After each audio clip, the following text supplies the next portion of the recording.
If you grew up in the 90s, the image of Yellow Ranger Trini Kwan is burned into your memory as an icon of the global Power Rangers phenomenon.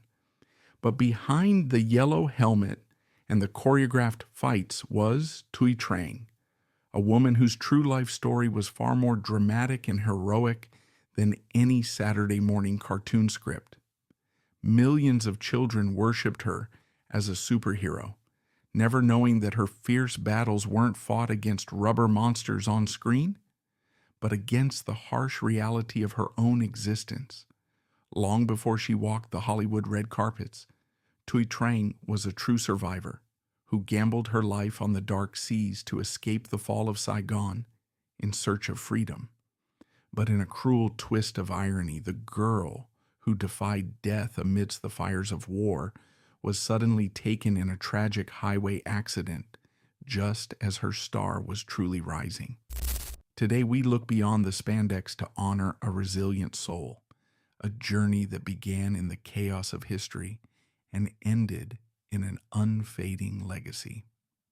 Thuy Trang was born on December 14, 1973, in Saigon, the bustling, humid capital of what was then the Republic of Vietnam, South Vietnam. But she was not born into a time of peace, nor was she born into a world of certainty. She entered the world during the dying breaths of a nation. By the time Thuy was a toddler, the Vietnam War, a conflict that had torn the region apart for decades, was reaching its catastrophic conclusion. The Paris Peace Accords had been signed, the American troops were withdrawing, and the vacuum left behind was rapidly being filled by the advancing forces of the North. For the Trang family, the war was not a headline in a newspaper. It was the atmosphere they breathed. Her father, Thuy Trang, was not just an observer of this history. He was an active participant. He was an officer in the Army of the Republic of Vietnam, ARVN. Being an officer meant prestige and a sense of duty, but in 1975, it also placed a target on the back of his entire family. As the North Vietnamese Army, NVA, pushed closer to Saigon, the writing was on the wall. The protection the military once offered was vanishing, replaced by the terrifying uncertainty of a new regime that viewed men like Thuy Trang not as soldiers, but as traitors. April 30th, 1975. This date is etched into the soul of the Vietnamese diaspora. It was the fall of Saigon. Thuy was not yet 2 years old when the tanks rolled through the gates of the Independence Palace. The city descended into pandemonium. Helicopters scrambled from rooftops, overloaded with desperate evacuees. The streets were clogged with discarded uniforms, as soldiers shed their identities to blend into the civilian population. In the immediate aftermath of the fall, the lives of officers' families changed instantly. The fear was palpable.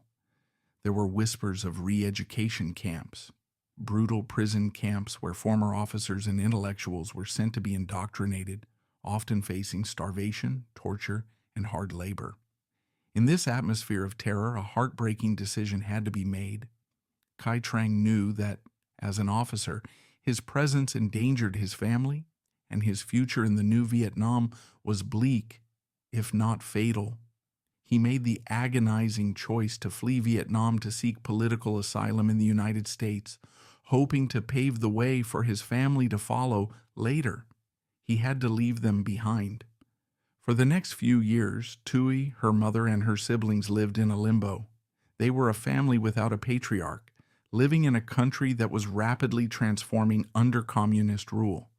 They were marked by their association with the former regime. They lived in poverty and fear, waiting for a signal, a letter, a chance, a miracle that would allow them to reunite with Thuy Trang. Thuy grew from a toddler into a young girl in this shadow, unaware that her father was thousands of miles away, working desperately to bring them to safety. By the late 1970s, the situation in Vietnam had become untenable for hundreds of thousands of people. The economy had collapsed, political persecution was rampant, and a border war with China added to the instability.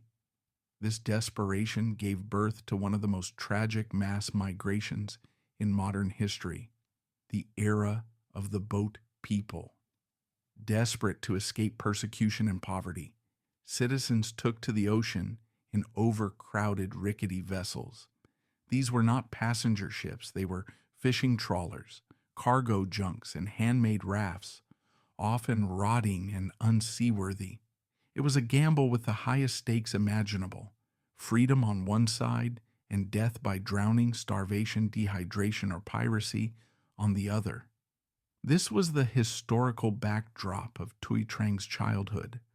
While children in America were watching cartoons and playing with dolls in suburban gardens, 6-year-old Thuy Trang was being prepared for the most dangerous journey of her life. In 1979, the call came. It was time to run. The plan was fraught with danger. Escape was illegal, and if caught, the family faced imprisonment or execution. Under the cover of darkness, Thuy, along with her mother and siblings, secretly boarded a cargo ship bound for Hong Kong. The ship was packed beyond capacity. Hundreds of refugees were crammed into the hold, sitting shoulder to shoulder in the darkness. There was no privacy, no sanitation, and very little air. The journey, which they hoped would be swift, turned into a nightmare that dragged on for months. The voyage to freedom was a descent into hell. As the ship drifted across the South China Sea, conditions on board reverted to medieval standards. Food became scarce. Water was rationed to barely a sip a day. The air in the hold was thick with the smell of vomit, sweat, waste, and fear. It was during this harrowing voyage that Thuy Trang nearly became a statistic of the sea. The physical toll of the journey was too much for a 6-year-old girl. Thuy fell violently ill. Whether it was dysentery, severe dehydration, or a viral infection rampant in the cramped quarters, her body began to shut down. She grew frail, her skin turning pale and clammy. She stopped eating. Eventually, she stopped moving. She became so weak, so still, that the other passengers on the crowded boat believed she had died. Panic and pragmatism often collide in survival situations. The other refugees, terrified of disease spreading in the confined space, began to pressure Thuy's mother. They looked at the motionless body of the child and saw a threat to their own survival. In a situation where space was survival and hygiene was non-existent, a corpse was a liability. "She is dead," they told her mother. "You have to let her go." They wanted to throw Thuy's body overboard. Imagine the absolute horror of that moment. A mother exhausted, starving, and terrified, surrounded by strangers in the middle of a vast, indifferent ocean. She was clutching her unconscious daughter, refusing to let go. The pressure from the other passengers grew aggressive. They were desperate, and desperation kills empathy. But Thuy's mother possessed a ferocity that defied logic. She physically fought them off. She shielded Thuy's body with her own, screaming that her daughter was still alive. She refused to surrender the child to the dark waters. In a moment of sheer maternal will, she forced small amounts of food and water down Thuy's unconscious throat. She massaged the girl's limbs, willing her to breathe, begging her to live. She stayed awake for days, guarding her daughter against the ocean and the people around her. Against all odds, the miracle happened. The little girl's eyelids fluttered. A shallow breath turned into a cough. Thuy Trang opened her eyes. That act of maternal ferocity, that refusal to accept death, saved the life of the future Yellow Ranger. Thuy had returned from the brink, but the journey was not over yet. The family survived the sea, but their arrival in Hong Kong was not the immediate freedom they had dreamed of. Like tens of thousands of other Vietnamese refugees, they were placed in detention camps. These camps were fenced with barbed wire, crowded, and often dangerous. Families lived in stacked bunks waiting for sponsorship from third countries. For Thuy, this was yet another period of waiting, of uncertainty, but it was here that the resilience of her family was truly tested. They had survived the war, they had survived the ocean, and now they had to survive the bureaucracy of the world. Finally, in 1980, the paperwork cleared. The United States, the Golden Land, granted them asylum. The flight to America marked the end of the physical danger, but the beginning of a massive cultural shock. The family settled in Little Saigon, California, an enclave of Vietnamese culture in a foreign land. The reunion with her father, Thuy Trang, was a scene of overwhelming emotion. Tears flowed as the family, separated by years and oceans, finally embraced. They were together. They were alive, but they were starting from zero. Thuy arrived in America unable to speak a word of English.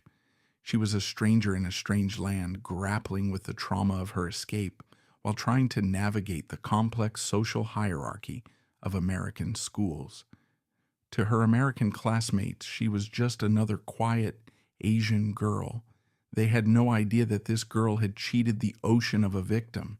They had no idea of the steel that lay beneath her shy demeanor. Thuy was not one to be defeated. She attacked her new life with the same tenacity she would later bring to her martial arts.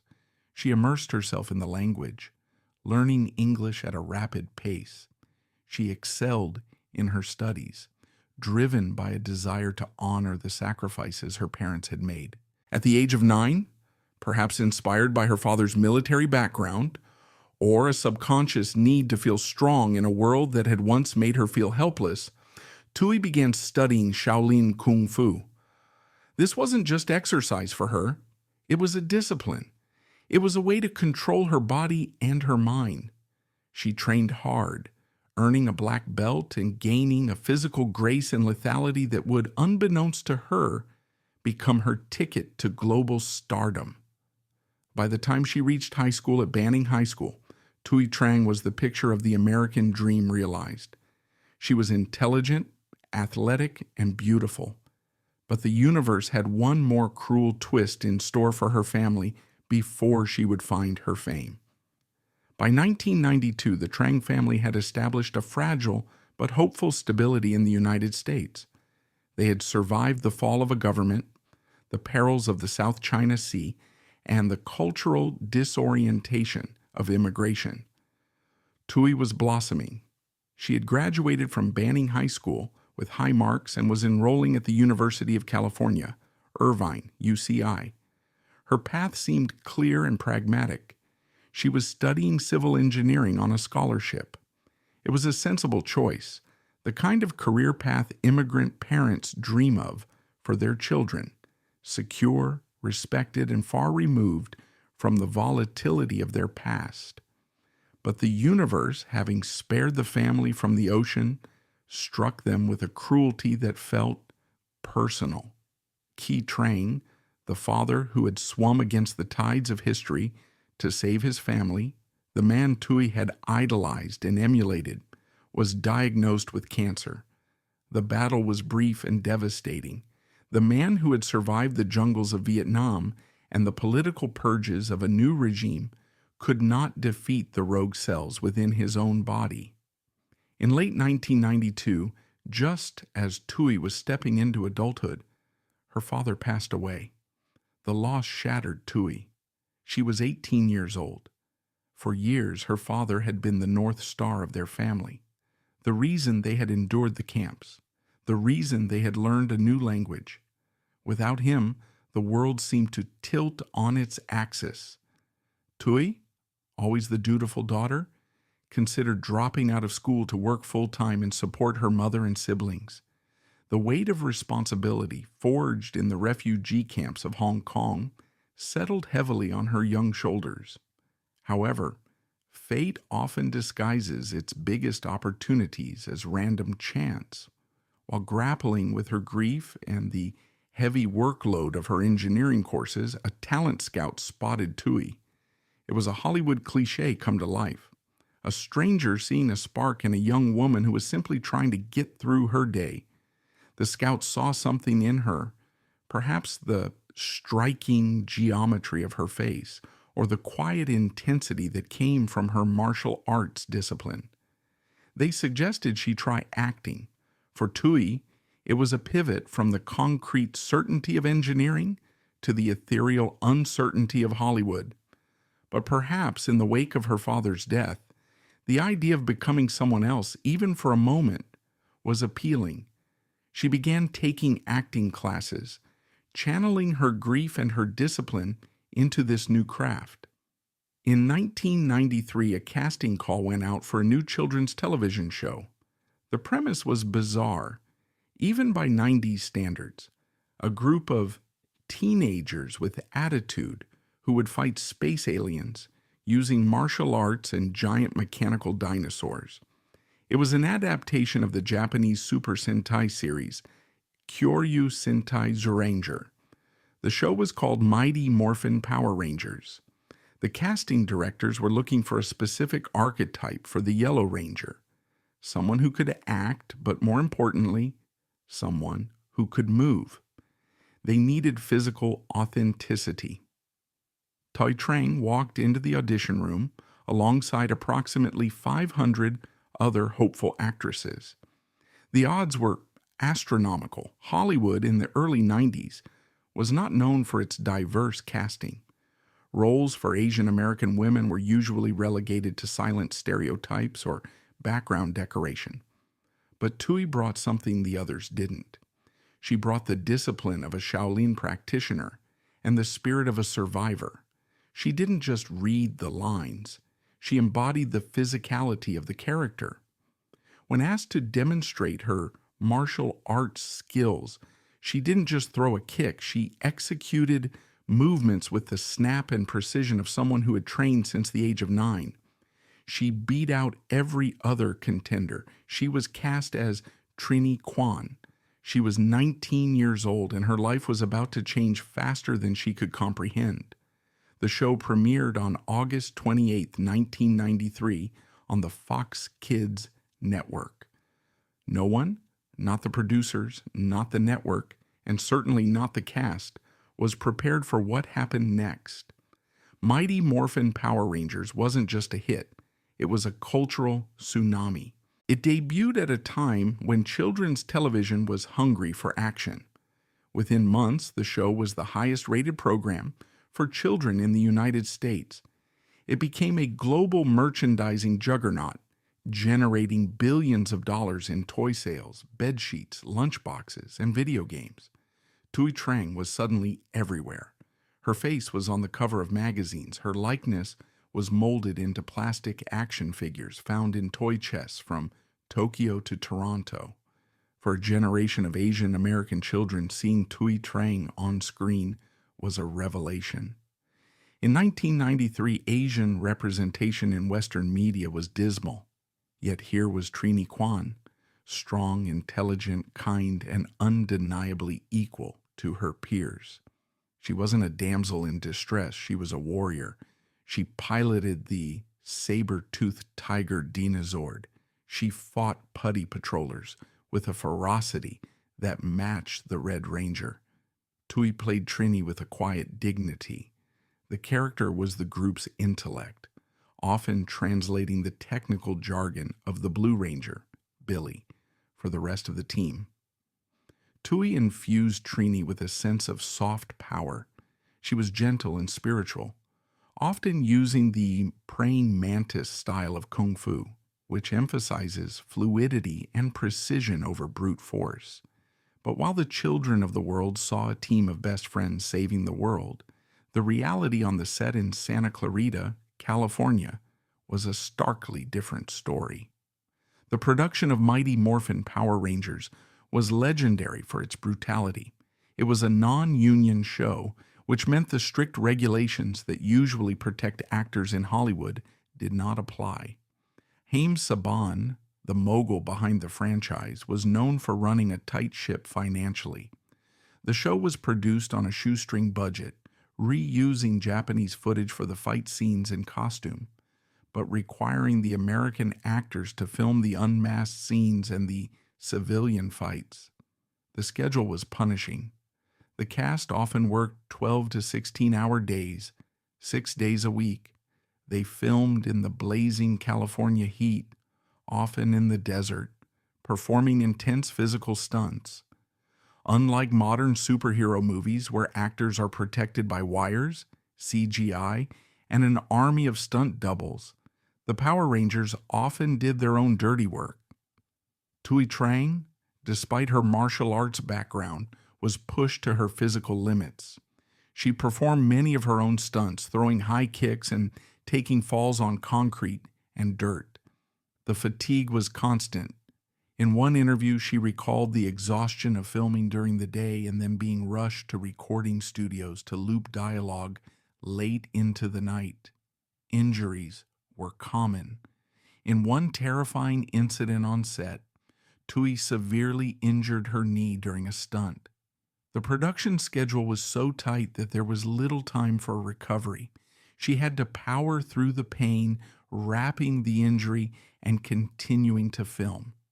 If you watch closely in certain episodes of the mid-first season, you can see Trini standing still more often or sitting down in the command center, a subtle workaround for an actress who was physically battered. As the show entered its second season, the disparity between the franchise's success and the actors' compensation became impossible to ignore.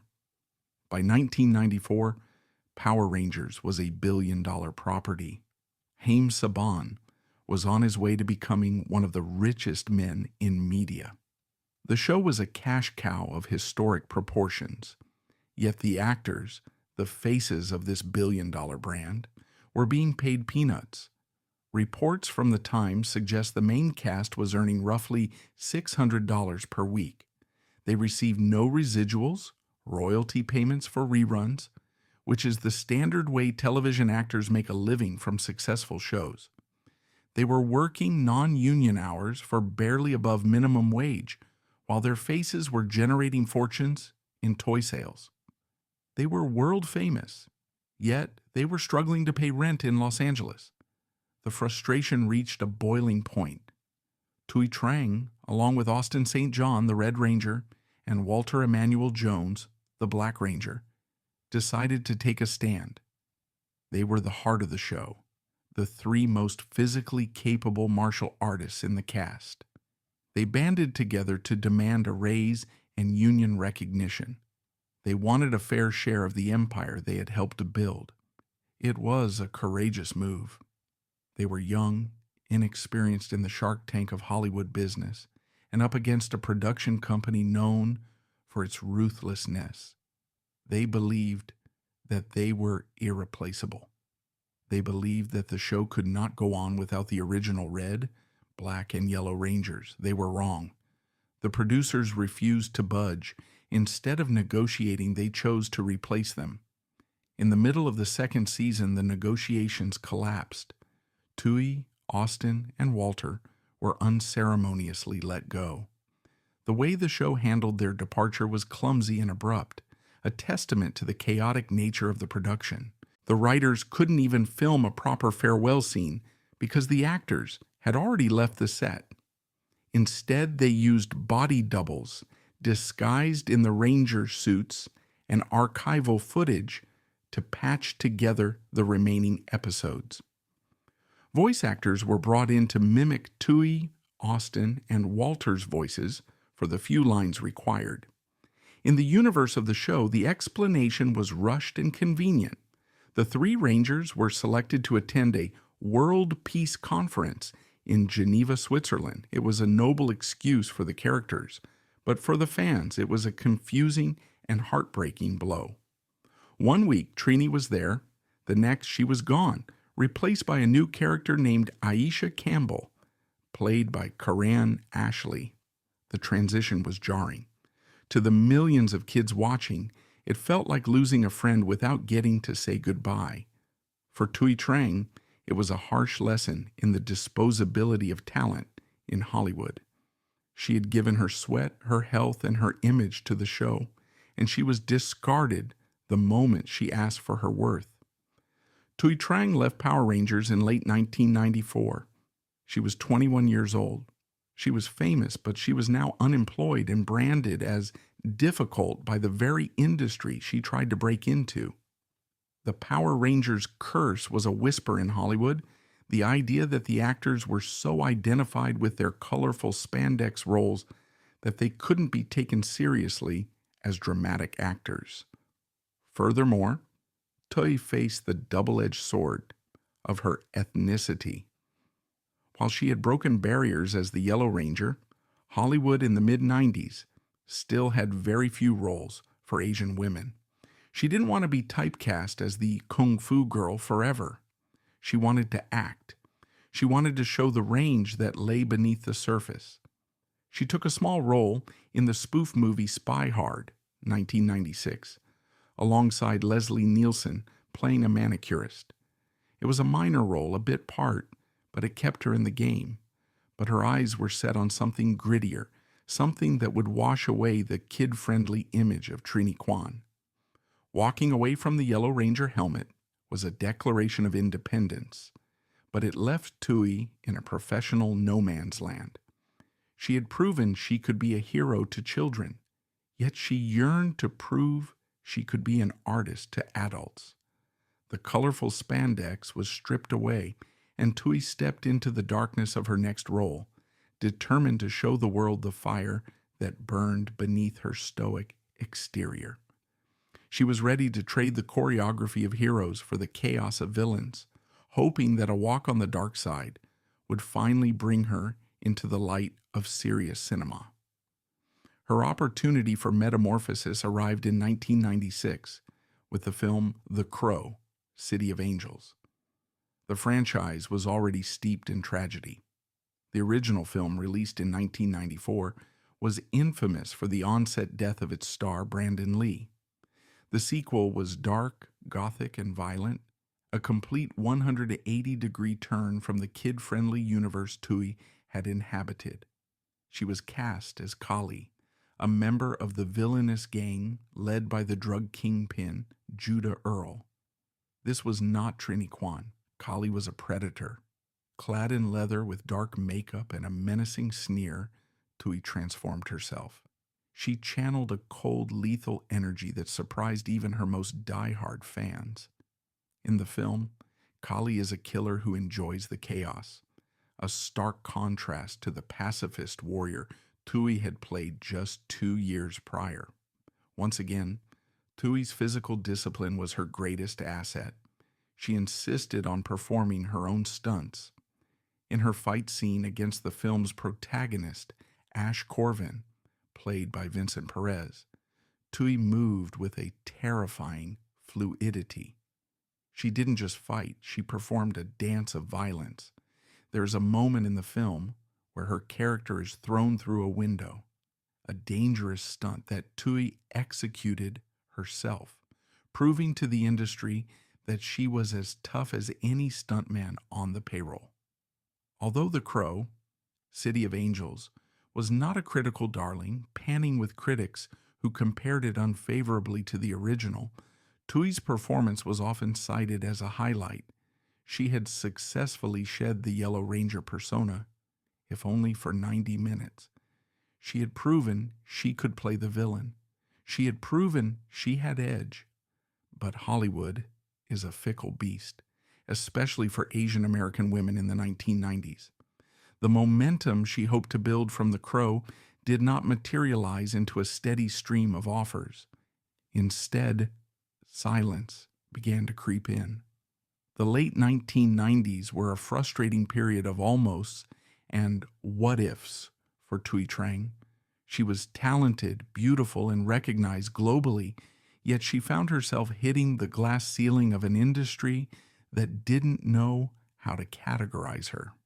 She was too famous to be an extra, but the studios weren't casting Asian women as romantic leads or complex protagonists. She was trapped in the niche of action girl, yet the action roles were drying up. Thuy reunited with her former Power Rangers co-stars, Austin St. John and Walter Emmanuel Jones, for several projects that aimed to capitalize on their chemistry. They were attached to a martial arts film called Cyber Strike and another project titled Children of Merlin. These films were intended to be their comeback, a way to reclaim the magic they had created together. Promotional photos were taken, scripts were written, and fans were excited, but the funding never solidified. The projects languished in development hell and eventually fell apart. It was a crushing disappointment. Thuy had bet on her talent, but the industry was failing her. Despite these professional setbacks, Thuy did not let bitterness consume her. By all accounts, she remained a vibrant, joyous presence in her personal life. Friends described her not as the brooding Kaylee or the stoic Trini, but as a giggler. She was the friend who laughed the loudest, the one who organized the dinners, the mom of her social circle who made sure everyone was taken care of. She remained deeply connected to her family, stepping up as the rock for her mother and siblings after her father's death. She was also a woman of faith. Though she had starred in a Scientology commercial early in her career, strictly as a gig, Thuy was a devout Buddhist. She found solace in her spirituality, a grounding force that kept her steady when the waves of Hollywood threatened to pull her under. As the new millennium dawned, Thuy was 27 years old. She was still young, still fit, and still hopeful. She had pivoted her focus towards supporting her friends. One of her closest friends was Angela Rockwood, a model and aspiring actress. Angela was engaged to be married to Dustin Nguyen, a prominent Vietnamese-American actor known for 21 Jump Street. Thuy was thrilled for them. She was set to be a bridesmaid in their upcoming wedding. The date was set. The dresses were picked. September 2001 was supposed to be a month of celebration, of love, and of new beginnings. It was Labor Day weekend 2001. The summer was winding down and the air was filled with the golden haze of early September. On the afternoon of September 3rd, Thuy Trang was in a car traveling north on Interstate 5. Interstate 5 is the artery of California. It is a long, often monotonous stretch of concrete that cuts through the Central Valley, connecting the sprawling metropolis of Los Angeles with the tech hubs of the Bay Area. It is a road traveled by millions, a landscape of dry, rolling hills, dusty farmland, and relentless traffic. Thuy was not driving. She was a passenger in a vehicle driven by Stefiana de la Cruz, a model and actress who would later marry actor Kevin James. Also in the car was Thuy's best friend, the bride-to-be Angela Rockwood. The mood in the car was likely light. They were young, successful women on a road trip. They were heading from San Francisco back down toward Los Angeles. Some reports say they were heading to San Jose to visit another friend, Besh, before the wedding preparations kicked into high gear. They were chatting, perhaps talking about the wedding, the bridesmaid dresses, the future. It was late in the evening. Darkness had fallen over the Grapevine, the treacherous stretch of mountain pass where the I-5 climbs and winds through the Tejon Pass. The road there is unforgiving. It is steep, the curves are sharp, and the shoulder is often lined with loose gravel and dust. In a split second, the mundane turned into the catastrophic. The exact mechanics of the accident are a blur of physics and tragedy, but the police reports paint a terrifying picture. The vehicle hit a patch of loose gravel on the side of the road. At highway speeds, gravel acts like ice. The tires lost their grip on the asphalt. The driver, Stefiana, lost control. The car swerved violently. It careened across the lanes, a metal projectile with no guidance. It struck the roadside rock face, a brutal, immovable wall of stone. The impact was deafening. The force of the collision caused the car to flip. It didn't just roll once, it somersaulted multiple times, a chaotic tumble of glass and steel, before crashing over the safety rail and plunging down the bank. When the dust settled, the silence that followed was heavy and suffocating. Angela Rockwood, the bride-to-be, had been thrown from the vehicle. In a horrific stroke of violence, she was ejected through the window and landed 35 feet away from the wreckage. She was alive, but her body was broken. Her spinal cord was severed. In that instant, she had become a quadriplegic. Stefiana de la Cruz, the driver, survived with minor injuries, a miracle of physics and airbags. But Thuy Trang, Thuy was not thrown from the car.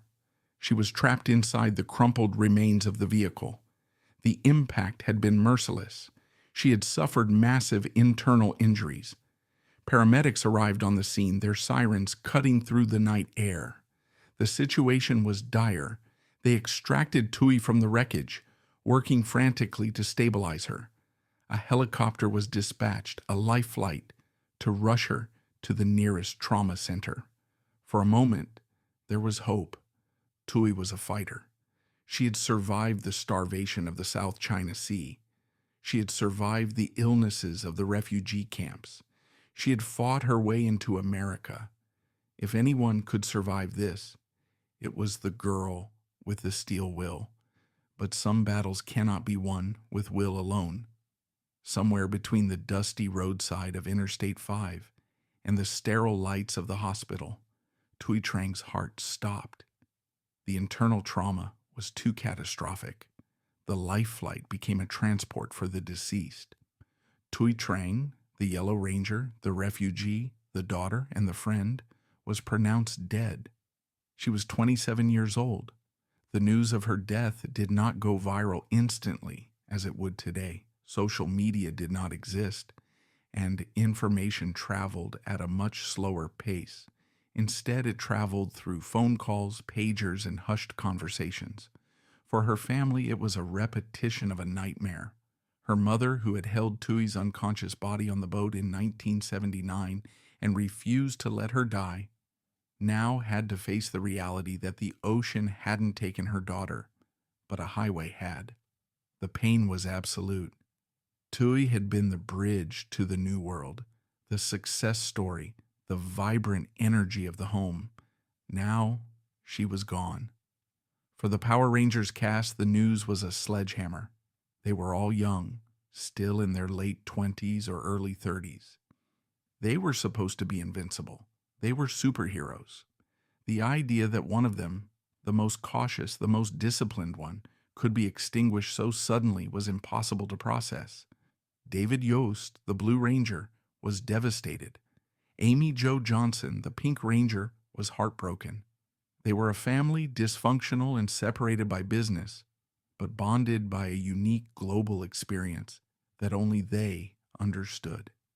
But as the family and friends began to gather, preparing to mourn, history was about to intervene in a way that would render Thuy's death almost invisible to the wider world. Thuy died on September 3rd, 2001. Her funeral was scheduled for 1 week later. The date of the funeral was September 10th, 2001. The very next day, the sun would rise on a Tuesday morning in New York City, and the world would change forever. The shock of Thuy's sudden departure sent ripples through her community, but history was poised to unleash a tidal wave that would drown out almost everything else. As her loved ones gathered to say their final goodbyes, they stood on the precipice of a global cataclysm, unaware that their private moment of mourning was about to be swallowed by a tragedy that would change the course of human history. The silence Thuy left behind was about to be met with a noise so deafening that her passing would become a whisper lost in the screams of a nation. The timing of history is often cruel, but in the case of Thuy Trang, it was devastatingly absolute. Thuy passed away on September 3rd, 2001. Her body was cremated, a practice in line with her Buddhist faith, which views the body as a temporary vessel for the spirit. Her funeral and memorial service were scheduled for 1 week later, on September 10th, 2001. The service was held at Rose Hills Memorial Park in Whittier, California. It was a somber, misty day. The air was thick with the scent of incense and the quiet murmurs of Vietnamese prayers. It was a gathering of two very different worlds, the tight-knit Vietnamese refugee community that had known Thuy as a brave survivor, and the Hollywood circle that had known her as a rising star. Her Power Rangers co-stars, Amy Jo Johnson, Pink, David Yost, Blue, Austin St. John, Red, and Walter Emmanuel Jones, Black, stood in the pews, their faces etched with a grief that went beyond acting. They were witnessing the first break in their circle. There was one notable absence, Jason David Frank, the Green Ranger. His absence was not born of indifference, but of a parallel tragedy. In a heartbreaking coincidence, Jason's older brother, Eric Frank, who had also appeared on the show, had died just months prior, and Jason was unable to attend Thuy's service due to the compounding weight of his own family's grief. The Ranger family was fractured by death on multiple fronts. The service ended on the evening of September 10th. The mourners went home, heavy with the realization that the bright, energetic Thuy was gone. They prepared to face a world without her. Hours later, the sun rose on September 11th, 2001. The terror attacks on the World Trade Center and the Pentagon shattered the global consciousness. The world stopped. Every news channel, every newspaper, and every conversation on Earth focused entirely on the falling towers. The collective grief of humanity swallowed all individual griefs. Thuy Trang's death became a footnote in history. There were no major tributes on the evening news. There were no magazine covers dedicated to her life. For millions of fans around the world, the news simply didn't reach them. In the pre-social media era, amidst the chaos of 9/11, the death of the Yellow Ranger was lost in the noise. For years afterward, fans would look her up online, expecting to see what she was working on, only to be shocked by the discovery that she had been dead for years.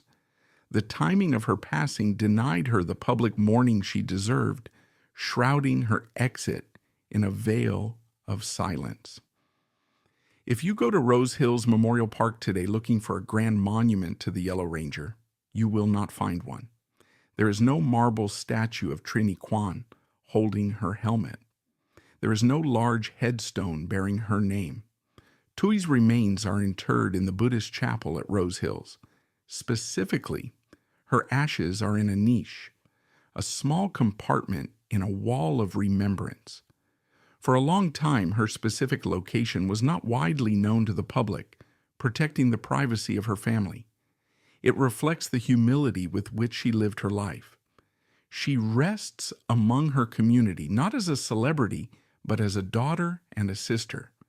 However, her spiritual presence lingered. Her friends, particularly Angela Rockwood, who survived the crash that killed Thuy, vowed to live for both of them.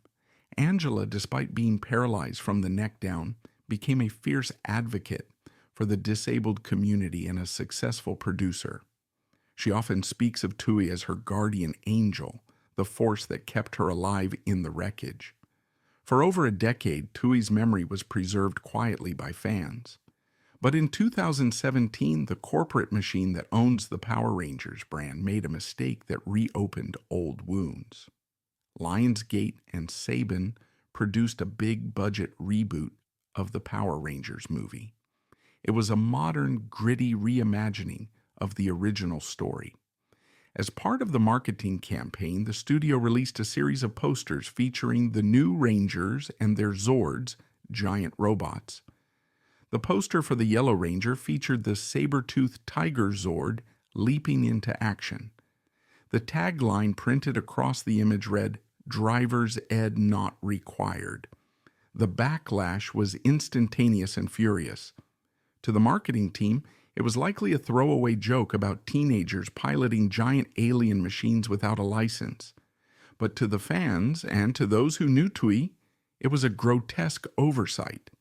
Thuy Trang, the original Yellow Ranger, had died in a horrific car accident. To joke about driving safety on the poster for her specific character felt like a slap in the face to her memory. Social media erupted. Fans accused the studio of ignorance and disrespect. It highlighted a painful truth about Hollywood. To the studio, the Yellow Ranger was intellectual property, a brand asset to be monetized. To the fans, the Yellow Ranger was a person, and that person had died in a vehicle. The studio, realizing the gravity of their error, quickly pulled the poster and issued apologies. But the sting remained. It served as a stark reminder that while the character of Trini might be immortal, the woman who breathed life into her was real, and her tragedy demanded respect. It took 30 years for the industry to finally get it right. In 2023, to celebrate the 30th anniversary of the franchise, Netflix released a special film titled Mighty Morphin Power Rangers, Once and Always. Unlike previous reunions, which were often low budget or campy, this was a serious emotional tribute to the show's legacy. The writers and producers made a bold narrative choice. They decided not to recast Trini Kwan. They decided not to pretend she was still at a peace conference in Switzerland. They chose to confront the loss head-on. The film opens with the Power Rangers in battle against their nemesis, Rita Repulsa. In a moment of danger, the Blue Ranger, David Yost, is cornered. Rita fires a lethal blast meant to kill him. At the last second, the Yellow Ranger throws herself in front of the blast. Trini Kwan dies saving her friend. It was a fictional death, but the emotions on the faces of David Yost and Walter Jones were real. They were reliving the loss of their friend.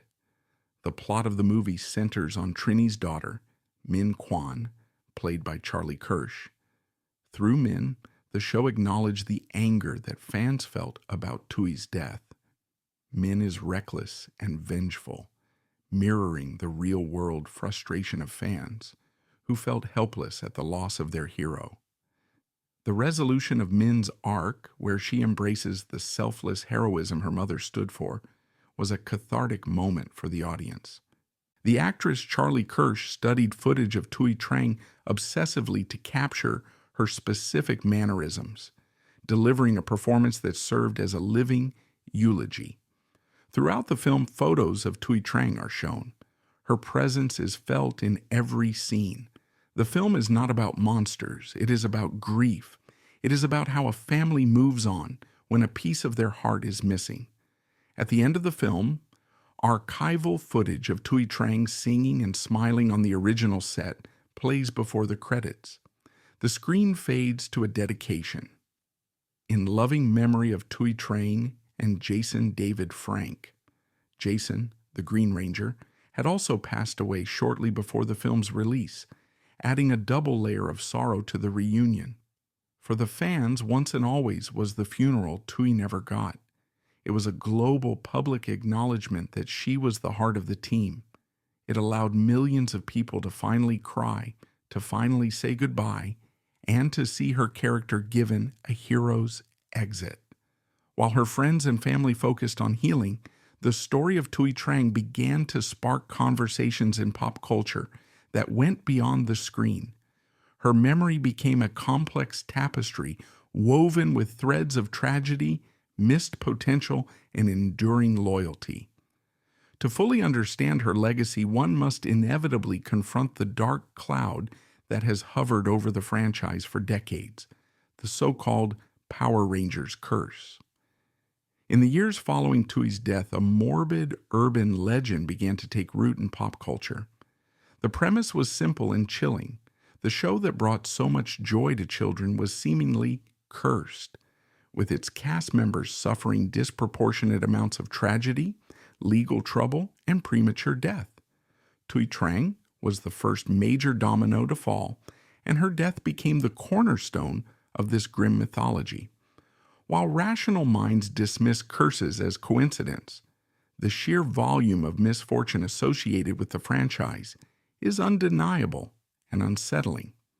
Thuy's death in 2001 was followed by a series of shocking events involving other Ranger alumni, Pua Magasiva, the Red Ranger from Power Rangers Ninja Storm, died by suicide in 2019. Ricardo Medina Jr., the Red Ranger from Wild Force, was convicted of voluntary manslaughter in 2017 for killing his roommate with a sword, a headline that felt like a grotesque parody of the show. Robert L. Manahan, the voice of Zordon, passed away young from a heart aneurysm. Jason David Frank, the legendary Green-White Ranger and the face of the franchise, tragically took his own life in 2022. Thuy's death sits at the center of this narrative because she was the original tragedy. She was the innocent one. Unlike others who faced legal battles or personal demons, Thuy was a victim of pure, random circumstance. In the eyes of the public, her death solidified the idea that the teenagers with attitude were paying a steep price for their fame. However, framing Thuy's life solely through the lens of a curse does her a disservice. It reduces a vibrant, fighting spirit to a victim of supernatural bad luck. The reality was far more grounded. These were young, underpaid actors thrust into a high-pressure environment, often left to navigate a ruthless industry without support. Thuy wasn't cursed. She was a young woman traveling on a dangerous road who met with a tragic accident. Yet the myth persists, binding her memory forever to the darker history of the show. For the surviving cast members, Thuy Trang is not a memory. She is a constant presence. Walter Emmanuel Jones, the original Black Ranger, has been perhaps the most vocal guardian of her memory. He and Thuy were best friends in real life, often referred to as partners in crime on set. In interviews, he frequently recounts stories of her humor. He tells of how, during the grueling filming days, Thuy would hide weights in the boys' backpacks as a prank, or how she would be the one to check on everyone's health when they were injured. David Yost, the Blue Ranger, often speaks of her intelligence. He reminds fans that Thuy was an engineering scholar, a woman of science and math. Much like her character Trini, he credits her with helping him navigate the homophobia and bullying he experienced on set, describing her as a quiet but firm ally who stood by him when others didn't. At conventions today, Comic-Con, Power Morphicon, and smaller pop culture gatherings, there is always a missing chair at the panel. Fans bring yellow flowers. They wear shirts with Thuy's face. The remaining Rangers often start or end their panels with a moment of silence or a shared story about our Trini. This vigilance is rare. In an industry that moves on quickly, the Power Rangers family has refused to let the world forget the girl who came from Vietnam. They ensure that every new generation of fans, those born long after 2001, knows who Thuy Trang was.